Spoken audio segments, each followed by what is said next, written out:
Welcome, everyone, to our OMRI Canada webinar. A look back at 2020 and a glance at what comes next.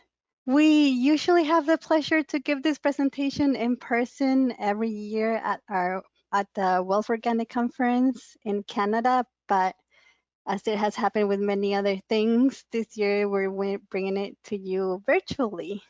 I want to present the other people in this webinar. I'm going to start with me. My name is Ana Negrete. I'm OMRI's International Program Manager. And presenting with me today is Doug Courier, who's our Technical Director. And also with us today is our Technical Coordinator, Jared Rhodes, who will help us facilitate any questions. So feel free to submit your questions at any time during the webinar. There's a questions options in your panel, so you can write your questions there. Doug and I will do our best to answer any questions during the session, but if there are more than what we can get to, Jared's going to help us answer those questions via that question pane in your panel. I'm going to start with a brief overview of who we are and what we do, followed by information about our OMRI Canada program, which includes information about changes to our OMRI seal that happened last year. And then at the end of these two items, I'm going to leave about 5 minutes for questions. So I'm going to pass for 5 minutes to address any questions that people might have had. And then I'll hand things off to Doug, who will cover the last two items, which are material-specific challenges we encountered last year. And he's also going to cover the standards manuals revisions that are scheduled to happen this year. OMRI is a nonprofit organization that was founded in 1992. Our offices are in Eugene, Oregon, and we've grown to 74 staff members now. We've had a rapid growth. I remember when I joined OMRI about 7 years ago, we were about 30-something staff members, so we've more than doubled in that time. And we are dedicated to reviewing input materials such as fertilizers, pesticides, livestock feed ingredients, materials used in organic operations to make sure that those products or materials comply with organic standards. And we conduct our review to 3 different organic standards: the US National Organic Program, the Canadian Organic Regime, and Mexico's Organic Products Law. Aside from our input review programs, we also provide education and technical assistance. We provide subscriptions to certifiers and other professionals in the organic industry. And we also provide trainings either upon request or we partner with other organizations in the industry. So I wanted to share a picture of our staff. As you could guess from this picture, this is a couple of years old. This pre-pandemic. This is a picture taken outside our offices in Eugene. And right now, all our staff is working remotely from their homes, but hopefully in the near future, we'll be able to get back together in our offices and share some space again. Okay, so moving on to our review process, I'm going to share how we go about reviewing those input products for compliance with organic standards. So the first step of the process is an application. There's an application that we ask input suppliers to complete online through our OMRI website. So once this application has been submitted, it's reviewed by OMRI staff. And this review by OMRI staff has 2 steps in the process. So the first step is an administrative review where we basically just verify that we've received all the information that we require to complete the review. And then there's also, it's followed by a technical review. So in that technical review, OMRI staff verifies that the product complies with those organic standards that the input supplier has applied to. Our technical staff makes a recommendation about that product, and that recommendation goes to an external, to a review panel for decision making. And this review panel can be either internal or external. Our internal review panel is composed of qualified staff members, and our external review panel that's pictured here is composed by members of the organic industry in Canada. So this picture is also a couple of years old. We are down to 3 members of our external review panel now, but we are fortunate to be able to count on their vast experience in the organic sector, ranging from certification, inspections, and standards interpretation. We usually bring our hardest decisions to them, so we thank them for the work they do for us, with us.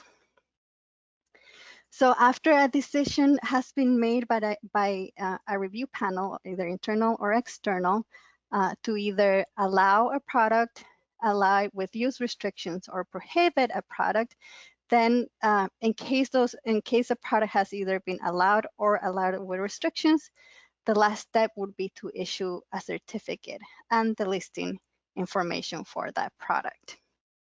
So this is where the initial review process of an input product ends. After this point, we have to ensure that those input products continue to comply with organic standards, and we do it through different types of reviews. So we have an ongoing compliance review, and those ongoing compliance reviews happen every 3 to 5 years, and it's a complete re-review of the product. So we look at the product again as a whole and make sure that it's still complying with all the standards. We also have product change reviews where we ask those input suppliers to submit those changes to OMRI, like any change that has occurred to a product. And it can be something as simple as a label change to things more complicated as formulation changes or changes to ingredient suppliers. So we ask input suppliers throughout the life of their product to let us know what has changed. And we also do limited re-reviews that are started by OMRI when the standards have changed. And those, Doug is going to talk a little bit more about those limited re-reviews further ahead. I also like to share this graph and all our wealth meet and greets because I like to show how our OMRI Canada's products list has grown since we launched the program. Our OMRI Canada review program was launched in 2013. And as you can tell from this graph, we have continued to grow. Right now, we are at over 500 products on our list. And we usually, picture here is the cover of our OMRI Canada's products list. We usually have it available in PDF in a PDF format and printed. This year it's only available in PDF format that you can download directly through our website. And you can also search for specific products on our OMRI Canada's products list using our online search. And I wanted to take the opportunity to show you a little bit more how to use our online search. So I'm going to navigate to our OMRI website. I hope everyone can see that. So we are in our OMRI website right now. There is this search engine at the top right corner of the screen. So that search engine you can use to search any content on our website. But what I want to get into is this advanced search option here underneath that search engine, because we provide additional filters to narrow your search. So if you click on that filters button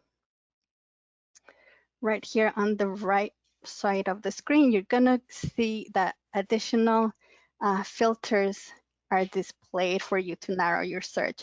And the first thing I want to point out is this ruling bodies filter. So in this case, we're looking for Canada content. So I'm going to click on that maple leaf. And if you see all the filters on the left side, There's options of different kind of content that you can search, from OMRI articles to frequently asked questions, press releases, but I'm going to focus on the Canada products list. So there's this material types filter here, and there is a checkbox for products. So I'm going to check there, and that's going to narrow my search to only products that have been reviewed to the Canada standards. And if I want to further narrow my search by a specific type of product, I can do that. I can do that as well using these class filters. So you can see we have crops, livestock, and processing. And there's different acronyms in each type of product. If you want to further information about what those acronyms are, can be seen at the very end of the page. If you scroll all the way down, you'll see what those acronyms stand for. So let's say I'm interested in a crop fertilizer and soil amendment. That's this acronym CF. So I'm going to go back to my filters and click on that CF filter, and I'm going to get only results for Canada products that are crop fertilizers and soil amendments. So another thing that I wanted to point out is some of our images here at the right side of the screen. There's this A with the leaf next to it. Let me see if I can bring more attention to it. You see this, the A and the R right here. So those are the statuses of each product. The A means that a product is allowed, and the R means that a product has use restrictions. So if I click in that little arrow next to the product name, I can view all the information, all the specific information about that product. So I can see specifically what is the use restriction for those products. I can also look at the certificate online. It's available for everyone to view publicly. So you just have to click on this certificate link, which directs you to the OMRI certificate of the product. Okay, so going back to my search page, another thing that I always find useful and I want to bring attention to is that you can also search for all the products within a company. So let's say I found this product and I'm interested on all other products that have been listed by that same company. There's this link in the company. So I can click that US Borax Inc., the name of the company, and it's going to direct me to a company page for that product. So every OMRI listed supplier has a company page on our website. So by clicking that, you can view all the products listed by a single company. And as I was saying before, we also have, aside from our online search, you can also download that PDF of the OMRI Canada's products list, and you can easily find it by going to our OMRI lists menu. So if you click here in OMRI's list, it directs you to a page that contains all our lists, the US, Canada, Mexico. So you just have to look for that cover that I showed earlier in my PowerPoint. So that this orange cover, that's for our OMRI Canada's products list. And then there is a link to download that PDF form. So those are some of the features of our OMRI website that I wanted to show to everyone today. I'm going to quickly go back to my presentation here. Okay, so now I'm going to move to our updates on our OMRI's seal that happened June of last year. So this first, the first seal that says just OMRI listed right here has been the OMRI seal for quite some time now, prior to 2013.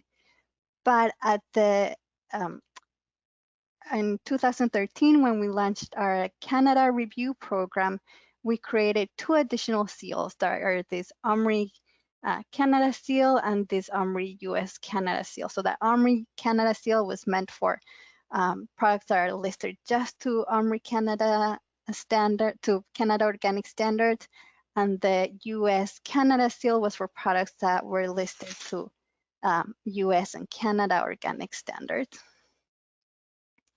So starting June of last year, we decided to simplify our seal and just stick with our OMRI listed seal. So we have discontinued the use of the OMRI Canada seal and the OMRI US Canada seal. And input suppliers who are using the seals on their product labels to indicate that their products are OMRI listed have 4 years to discontinue the use of these two seals. Although this OMRI listed seal is the seal we're using now, we do provide optional language that OMRI listed suppliers can use as part of the seals that they're using on their product labels or packages. This additional language says for organic use, and it also directs to our OMRI website where, as we saw earlier, you can find the complete information of a product's listing. And these versions of the seals, we also have them available in French and Spanish. So this additional language underneath the OMRI listed seal, the use of this language is optional. And we also encourage input suppliers to use their own language alongside their OMRI listed seal to communicate or guide customers to additional information that would be required to use their products compliantly. So here we have some examples of language that input suppliers may choose to use on their labels, which is, for example, they could note that their products are listed for organic use under the Canadian organic standard. They can encourage their users, their clients, to visit their company page. As I showed earlier, each input supplier has their own page on our OMRI website, so they can encourage people to visit that page to find all their listed products. So these are just a few options that could be used alongside the OMRI listed seal. So at this time, we're basically encouraging input suppliers to use their own language depending on what their unique circumstances are. Okay, so that brings me to the end of my section. And I want to take a minute here to see if we've had any questions so far about what I've presented. It says, why did you discontinue the Canada seal? Basically, I think like the main driver was to simplify our brand. Our the OMRI listed seal was the one that had been around for longest, and that's the one that input suppliers had used the most. So it was an effort to simplify our brand. And we have also been growing to different ruling bodies. We added our Mexico program last year, which could have complicated the design of our seal if we want to incorporate Mexico as well. Like the options would have been endless, and as we continue to grow, we saw this as a challenge in branding. So that's why we try to make things more simple and stick to just our OMRI listed seal and give suppliers the flexibility to use their own language, and also encourage them to direct people to our OMRI website, which is the place where they can find the full information about the product, not only like that information noting that it's reviewed to a certain ruling body, but also information that describes what is the use restriction of a product, for example, if it has any use restrictions. So basically right now we're trying to encourage people to just visit our website for that complete information. Question here, do we need to get our language to tag to the seal approved by OMRI? So as I said earlier, we do ask input suppliers to submit any change to OMRI, no matter how small it is. Those include label changes. So if you do have language that you're going to add to your, product label, that would qualify as a product change that we would need to look at. Okay, I think those are the questions so far, so I'm gonna hand things off to Doug. Hi, everyone. I'm Doug Courier. I'm the technical director at OMRI, and I'm going to cover two items here. One is the material-specific challenges we had in 2020, and a brief look at the standards manual revisions that we have for 2021. So I've got the agenda up here, a bit of a taskmaster. So I just want to revisit the agenda. All right, so on your screen are 4 unresolved issues that we had last year.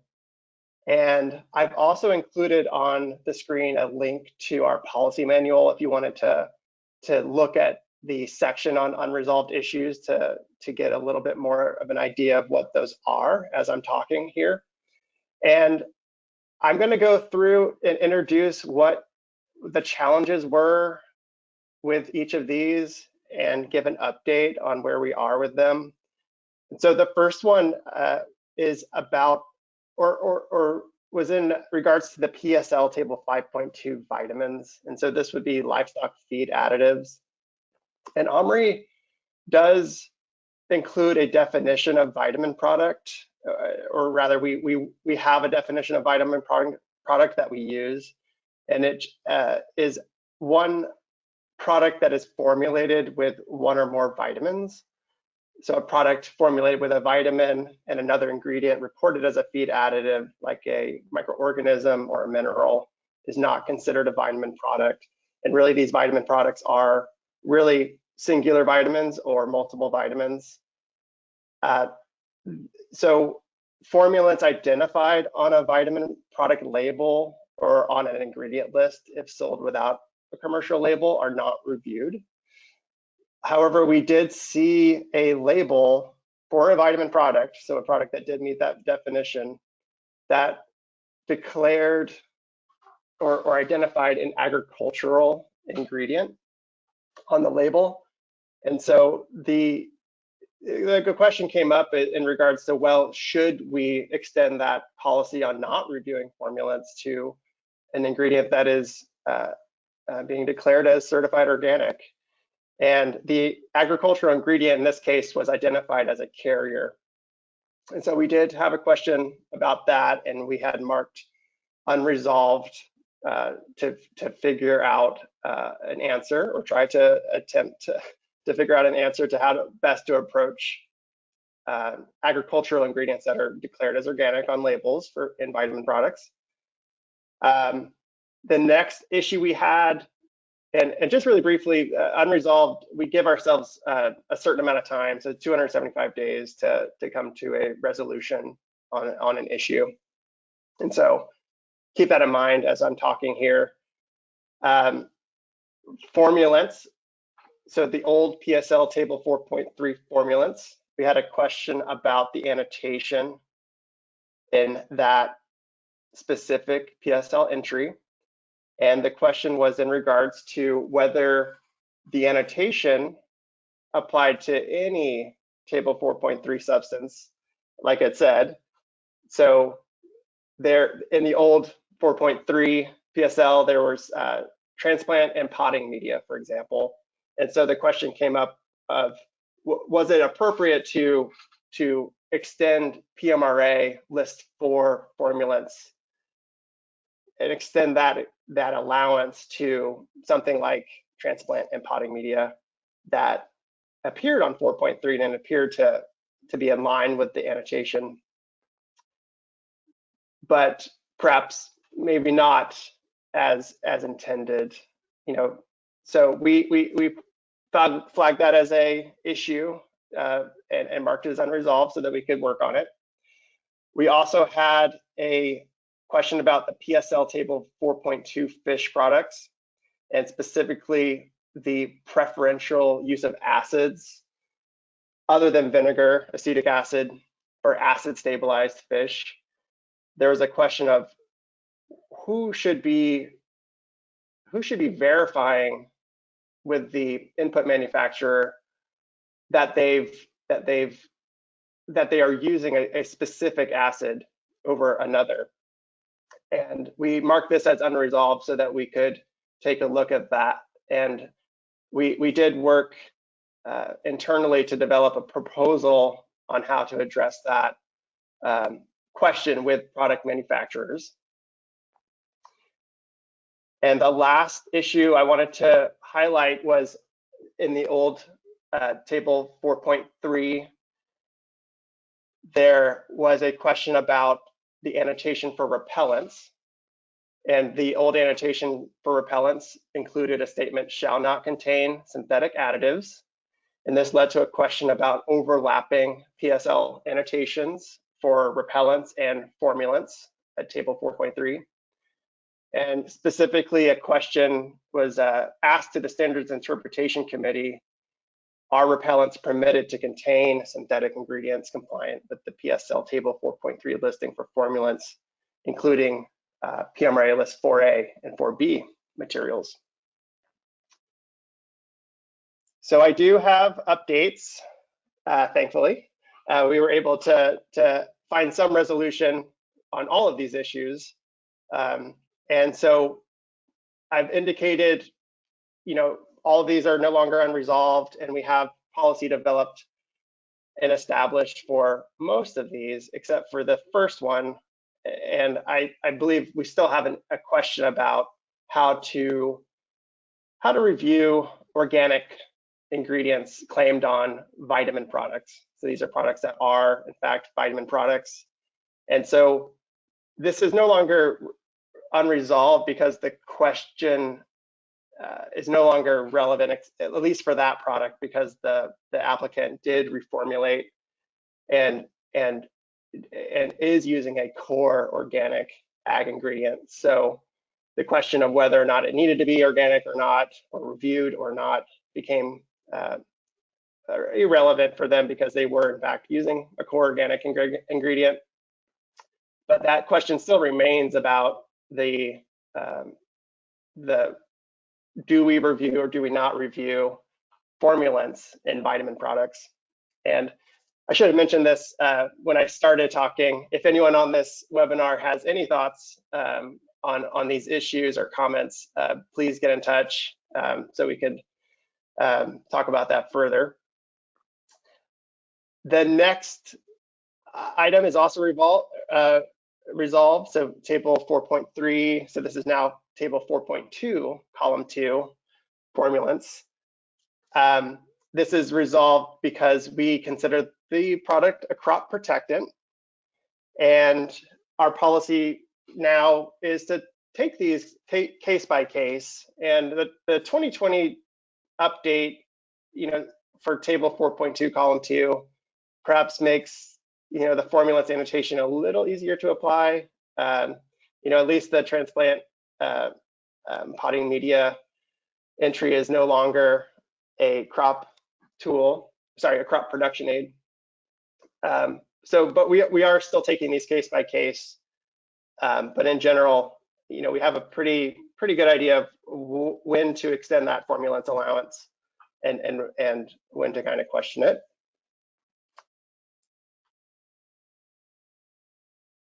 The third item about acid stabilized fish, and so we did establish a new policy that places the burden on the input manufacturer, and we are going to request an explanation when acids other than vinegar are used to stabilize fish fertilizer products. And so we've had some early success here of getting these types of declarations on file from the input manufacturer. So I looked this morning, and it looks like we're kind of asking two things. One is for them to state whether they've tested the use of the following acids in the formulation. So we list those out: citric, acetic, phosphoric, and wanting to know what if they've done some testing to see which one will work for them. And then we're also asking, for them to explain the reasons for using the acid that they are using. So this is kind of getting at the preferential use of the acids that is in the PSL annotation, and really getting at why is it that they are using the acid that they are using. And again, we've had some good success so far with getting this type of declarations and explanations from the input manufacturers. And the last issue we had last year in regards to the repellents question is also resolved, and we have a policy established, and the Standards Interpretation Committee did publish answer 483 in April of last year. And also the 2020 PSL does make the policy clear on the use of formulants in repellent products. And it does say may contain substances listed in table 4.2 column 2. So that I think that makes it clear. In the past, last year, with the 2015 version, I believe it had something like shall not contain synthetic additives, which raised the question for us. But this is resolved, and we have a policy now in place to review these repellent products and allow formulants that are allowed by PMRA. That's 4A, 4B. So again, we have the policy manual link there for anyone to take a look at our unresolved process. And again, this is used whenever there are gray areas or perhaps insufficient policies and standards internally and perhaps externally. And we'll work to unresolve it and not make a decision on a product until we've come to a resolution. Okay, so the look ahead. This is the standards manual revision talk that we're planning to have. And actually, before I move on, I'm just noticing that someone has raised their hand, and I want to just make sure we're addressing any kind of questions about unresolved issues before we move on to the standards manual revision. If you've raised your hand, it looks like it's Joseph. Joseph, if you have a question, if you could type that in. Okay, yeah, I'm not sure if this is from Joseph or not, but there's a question about CFIA Directive 10-06, approved for use in organic agriculture, and how we ensure that their clients, I guess our clients, are informed about the CFIA requirements. Yeah, perhaps I could address that offline, but I believe this is maybe getting at the labeling requirements. Yeah, I guess I'd want to look back at that. I don't have that off the top of my head, whoever's asking that. But if that is in regards to labeling requirements, that really is on the applicant to ensure that they are meeting those requirements outside of the OMRI requirements. All right, I'm gonna keep going here so we can get through it all. Doug, I found Joseph's question here that I can read out to you. That would It be good. says, my Thanks. question is about silicon dioxide and hydrophobic silica. Why is silicon dioxide approved and hydrophobic silica is not? Hmm.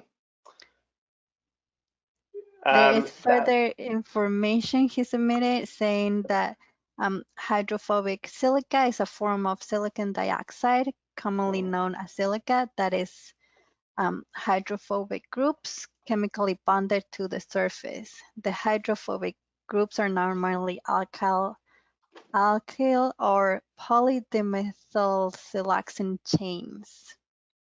So why does OMRI approve silicon dioxide but not approve hydrophobic silica in processing aids? Yeah, that is a good question. Yeah, I would want to look into that a little further. I've just got the PSL open here too, and looking up that entry.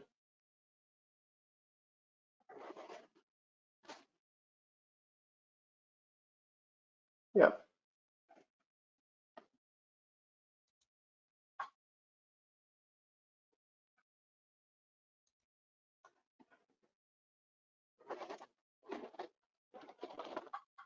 Yeah, I guess I'm not seeing anything in the PSL that's going to prohibit that. Um, there's the silicon dioxide, silica entries, and there's the maple syrup restrictions. Yeah, I'm curious myself about that too. Hydrophobic silica, whether or not that's fitting under the family of what could be considered silica or silicon dioxide. Yeah, I'm not sure off the top of my head. I'd have to look that up. Doug, this is Jared speaking. If you would like, Yeah, I could collect email addresses from the questioners.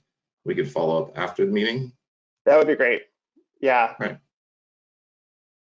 I will contact you in a private chat if you have a question that we can't answer easily through the question box and collect your email. It will be in a private chat.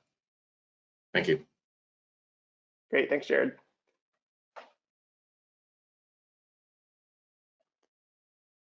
Okay. Hopefully the presentation's still up. I had a few other windows going there. But yeah, I did want to take some time to talk about the standards manual revision that we have planned for this year and go over the steps that we have in front of us, which includes a ballot to our technical committee of the board. That's going to be where we are right now. And what this step is doing is identifying needed edits, making recommendations to the technical committee of the board, OMRI's board, and then there's a review and approval process. The next step would be implementing whatever's approved by the technical committee of the board.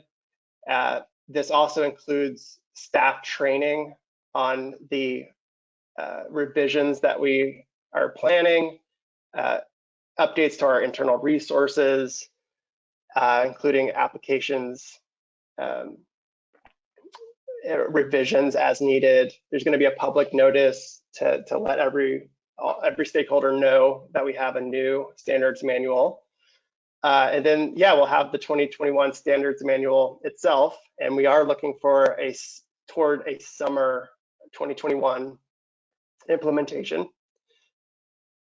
Still a lot of work ahead of us to get the edits recommended and out to the technical committee of our board. We are hoping to have that out to them next month so they have a good amount of time to review it and to work anything out that we need to work out. But again, we are looking forward to a 2021 or summer 2021 implementation for the standards manual revision.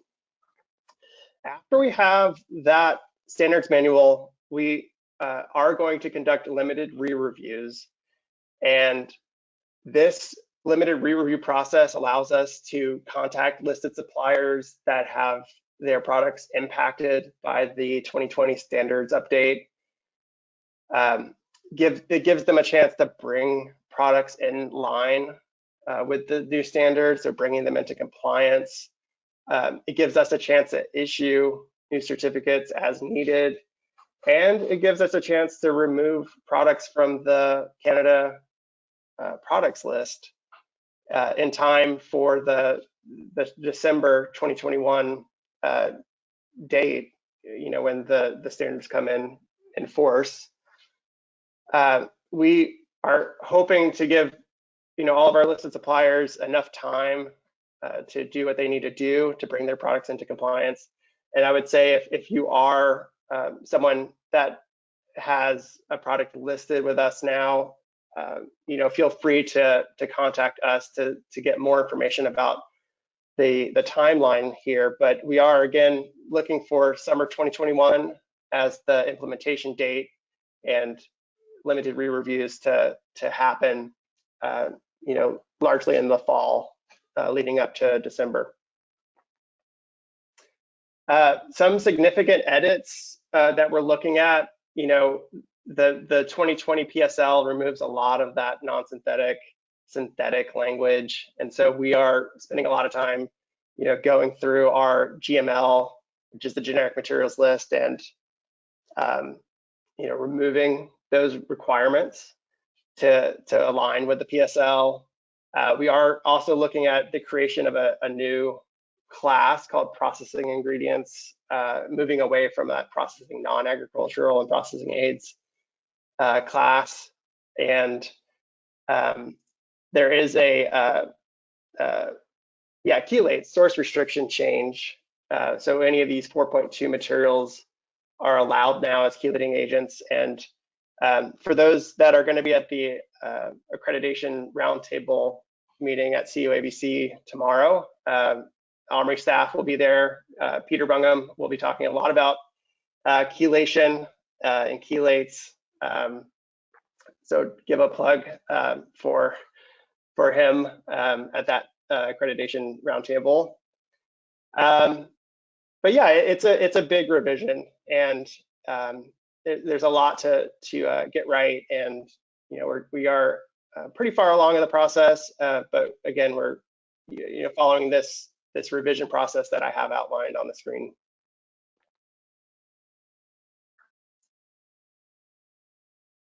Okay, we are also working with IOIA to partner with them again for some of the core standards trainings that we've done in the past. We're offering a few more, or trying to organize a few more this year, given the 2020 standards update. And so right now we're aiming for a handling input materials training in May, and then a crops materials training in June, followed by livestock inputs materials training in July.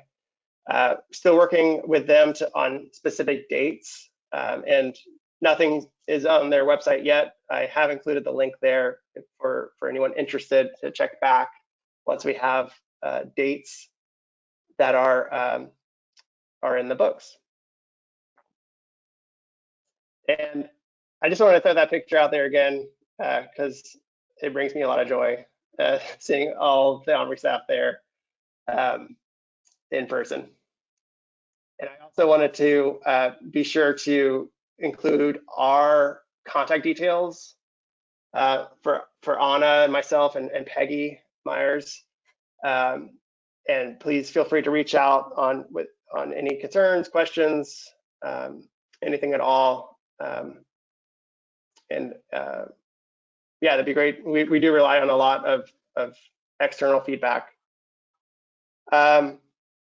Yeah, so that's all I had for the standards updates that we're planning and where we've been with unresolved issues last year. And I know we have 10 minutes now if anyone has questions. One question, is there any plan to expand the GML to make it more specifically applicable to core in addition and Mexico in addition to the USDA knob?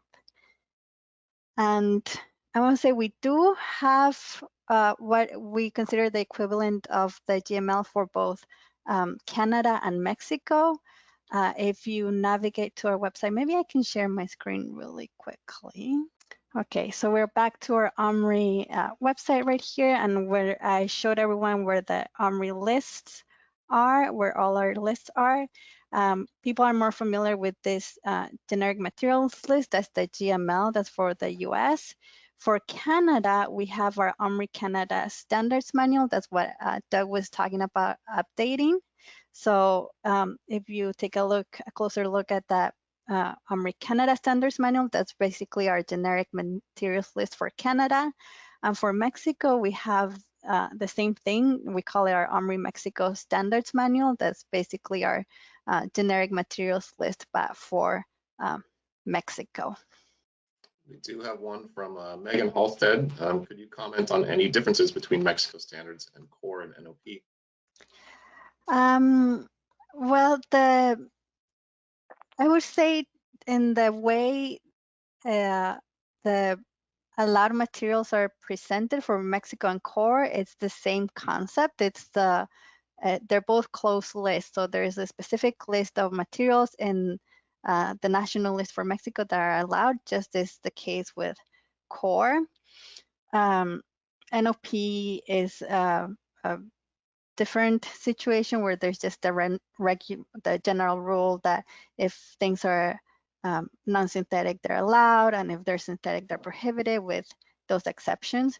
So in the sense of how it's structured, I would say Mexico and core are look similar, but the materials that are allowed in Mexico and core are different. So from what I've seen, the Mexico national list looks a little bit closer to the U.S. list of the EU, excuse me, the EU annexes for their allowed substances, where core is very different from that EU list. Do you want to add anything, Doug? Yeah, we have some comparison charts. I'm not sure if those are on the website, but that could be helpful to point Megan here too as well. Yeah, but again, I don't know if those are on the website or not. But I know that we've developed those to kind of give a kind of an overview of the differences. I know it goes NOP core and NOP LPO. So maybe not helpful to know if those are on the website or not, but is something we could perhaps follow up on. Yeah, I wish I did know that if we had that on the website. But yeah, I totally agree with the approach and the organization. You know, very similar to EU in a way with core and LPO, and then NOP is just organized a little differently about that closed list approach. And I see one more question here. Forgive me if I pronounce the name wrong. Guillermo Bittencourt. Can you comment on the reason why some products are approved by OMRI Canada and not approved by other certifying bodies such as EcoCert? Yeah, we have a policy in place to ensure that we're addressing conflicting decisions. And so whenever we do have one identified where we've made a decision that conflicts with someone else or vice versa, we are trying to work to understand the nature of the different interpretations and how we've come about coming to a decision on a product. And a lot of times it comes down to maybe perhaps what we have on file is different. We might have more, we might have less, we might just have something different altogether. And so a lot of times it's coming down to that. Also, we're making interpretations of the standard, and coming to a best, what we think is the best recommendation for a product, and the interpretation could be different. And these are always opportunities to learn and to see how people are, whoever else is looking at these products, to see how they're looking at them. But I will say we do have a procedure in place to address these, and a lot of times it comes down to what we have on file, and it's just different documentation and interpretation. But we're all working off the same standard, so the amount of conflicting decisions is there's not as many, thankfully, as there are decisions that align. I don't see any other questions. Yeah. Okay, great. Well, we are coming up to the top of the hour, and wanted to thank everybody for taking time out to join us today. There is going to be a brief survey once we close this webinar. I think there's going to be like 2 or 3 questions. If you could take a minute to answer those, that would be great. And again, get in touch with any questions, concerns, and we can go from there. Anna, do you have anything? Thank you, everyone. No, I just want to thank everyone for attending today. And we're also going to post a recording of this webinar on our YouTube channel. So, we're happy to share a link of where that lives after the fact when we've posted that video. So thank you for joining us. All right, take care, everyone.